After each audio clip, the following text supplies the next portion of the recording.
দিনে একবার হলেও এই দোয়াটি পড়বেন, তাহলে আল্লাহ পাক রব্বুল আলামিন পৃথিবীতে যত মানুষ আছে সেই পরিমাণ সওয়াব আপনার পিতামাতার আমলনামায় আল্লাহ তাআলা দিয়ে দিবেন। মনে রাখবেন, পিতামাতা কিন্তু আপনার কাছে অনেক বড় একটি জিনিস। যাদের উসিলায় আপনি দুনিয়াতে এসেছেন, যাদের উসিলায় আপনি দুনিয়ার এই নিয়ামতগুলো দেখতে পাচ্ছেন, তাদের জন্য দোয়া করতে হবে, নিজের জন্য ক্ষমার দোয়া করতে হবে, মুমিনদের জন্য দোয়া করতে হবে, মুসলমানদের জন্য দোয়া করতে হবে। চমৎকার একটি দোয়া, আপনি শোনার পর থেকে প্রতিদিন একবার হলেও এই দোয়াটি করবেন। আল্লাহ পাক রব্বুল আলামিন আপনার গুনাহ খাতাগুলো ক্ষমা করে দিবেন এবং আল্লাহ তাআলা আপনার পিতামাতার এবং আপনার আমলনামায় ওঠেল পরিমাণ সওয়াব আপনার আমলনামায় আল্লাহ পাক রব্বুল আলামিন লিখে দিবেন।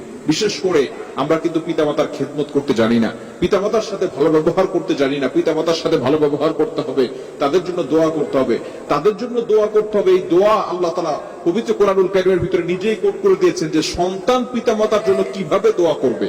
রব্বির হামহুমা কামা রব্বায়ানি সগীরা, সূরা বনী ইসরাঈলের 23-24 নম্বর আয়াতে খুব সুন্দর করে আল্লাহ পাক রব্বুল আলামিন জানিয়ে দিয়েছেন। সুতরাং আমরা অবশ্যই সুন্দর করে তাদের জন্য দোয়া করার চেষ্টা করব এবং আমরা দিনে একবার হলেও এই দোয়াটা পড়ব, রব্বিগফিরলি ওয়া লিওয়ালিদাইয়া ওয়া লিল মুমিনিনা ইয়াওমা ইয়াকুমুল হিসাব।